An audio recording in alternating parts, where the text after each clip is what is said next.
Okay, so I want to do a little bit of housekeeping with you. And so I want to go through the format for each of the days.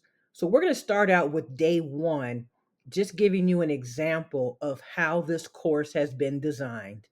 Every single day, you will have an affirmation, and that is the affirmation for the day.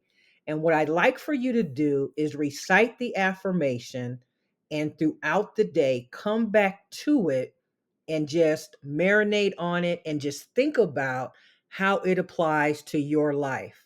So for day one, it says, I am more than my mental illness and I will not let it define me. I will strive to keep my depression at bay. I sometimes do not feel like a winner, but I know that the ball is in my court. And what does that mean to you? I want you to think about that while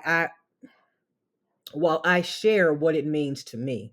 So to me, it's letting me know that depression is a mental illness just like any other condition, such as a thyroid condition, a heart condition, alcoholism, even. So it is something that has happened through no fault of your own. When we talk about keeping depression at bay, we are specifically talking about how we must be proactive in not allowing the symptoms of depression to turn into a blown out day or two or week of symptoms of depression. When we know what our triggers are, we are more equipped to deal with them. The ball is in your court. That means that it's up to you to make a decision that I have had enough and I want to feel better. I'm going to feel better and I'm going to employ all of the tools that I have been given to help me get to that better place. In each of the days, you also have a video that gives you a little bit more information, and it's really something to inspire you. So listen to the video, and then there's also a mantra on each day. Recite the mantra and just let it absorb in your mind. Suffering from depression is not my fault. So just think about that. Let it marinate. Because if you have someone in your life who has been diagnosed with depression in your immediate family, your aunt, your uncle, your grandparents, then you are more susceptible to having a mental health condition. So, again, it is not your fault. We're also going to invite you to take a break in the next portion of the course, but we want you to go to the 30 activities to fight depression and pick two of those activities that you're going to do for the day. And it has some examples. The activities are not really well involved, they're not complex. The purpose is to get you to start building momentum. In this example, it mentions mailing a letter or writing out a check. That's two activities that you can complete right away, and that assignment has been fulfilled. When you go down to the file, you will see the actual file entitled 30 Activities to Fight Depression. So you can print that out and you'll be able to write down every single day which chores you accomplished.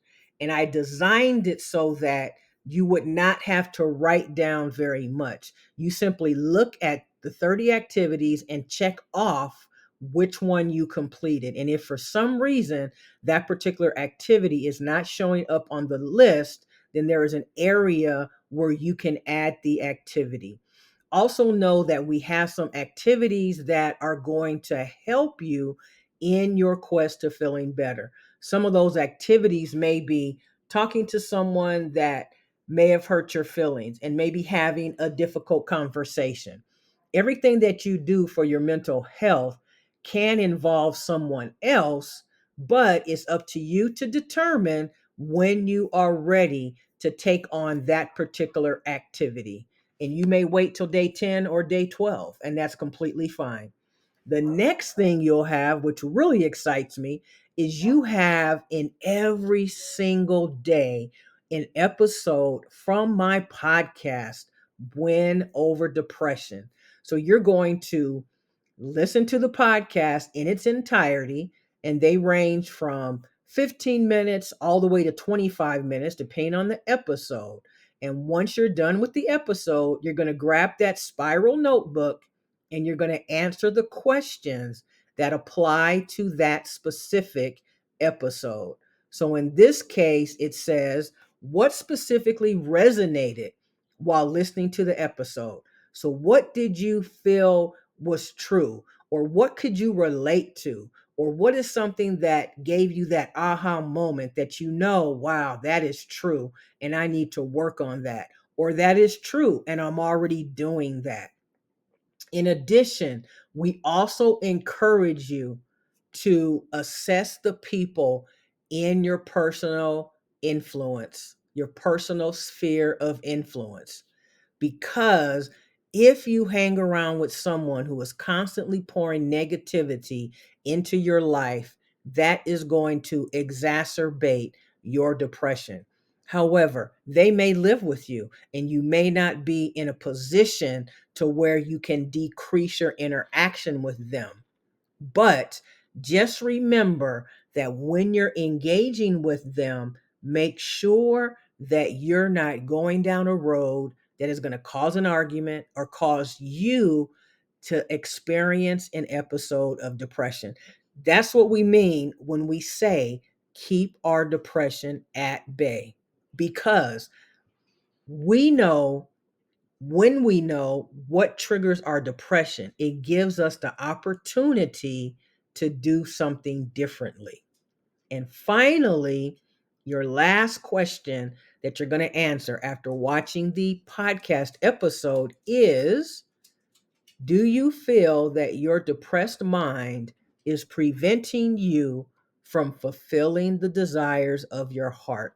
Because mental health affects every single thing that we do every single day. If we don't feel like it, how can we accomplish our goals? If we don't feel like it, how can we possibly work a 40-hour work week? So once you have listen to the podcast episode and you have completed the necessary homework, we want you to take another break, and it can be as long as you feel you need, and complete 2 more tasks. So every single day, you will be accomplishing a minimum of 4 goals or tasks every single day. Now, you're going to find that we have put the 30 activities to fight depression in each day, but you're really probably only going to need to print out 1 or 2. But we wanted it to be in a convenient location so you don't have to go back and try to find it.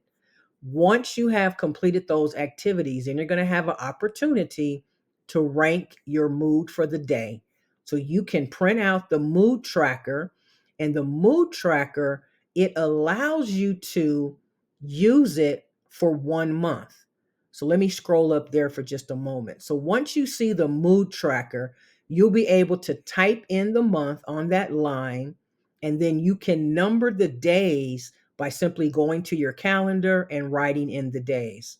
So every single day, you're going to rate what your mood is. So if your mood is where you are feeling at your best, and let me scroll back down so that I can show you the different areas.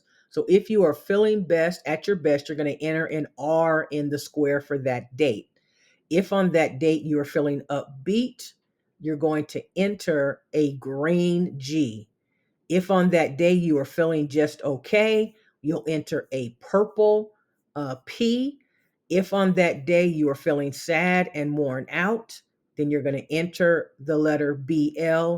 And finally, if on that day you feel like you are in a dark place, we want you to enter a B. We want you to also know that when you enter that B, we encourage you to speak to your accountability coach or partner, but also consider getting some professional help. So you're going to print out that mood tracker, Keep it nearby so that every single day you can track your mood. You're going to find out at the end of the month, you will see which days you experienced certain things, and that's going to help you better understand your mental illness and what your triggers are. We want you to also go back to that spiral notebook, and for any of the days where you have given yourself a blue BL or a black B, we want you to write down what was going on during that day. What is it that caused your mood to swing? When you keep track of your mood, it gives you more and more of an opportunity to know what's going on in your life. And it says, and I just said for the special note, this action that you should take when you possibly have the fact that you're in a dark place is to seek that help. And that is the last thing that you've done. Now, I want you to remember how we asked for you to be fully present during the 14 days. We do that because we want you to take the opportunity to complete each and every assignment that you have been given. By doing that, it is going to help you at the end of the 14 days have a better idea and understanding about what are some of the specific causes of your feelings. So, congratulations, you've made it through day one. And we hope that you're feeling encouraged and empowered, and reminding you that it's all up to you, that you can, in fact, get yourself to a better place. So, this is the housekeeping video to let you know how to take this course and get the best out of it for your personal growth and development. Thank you so much.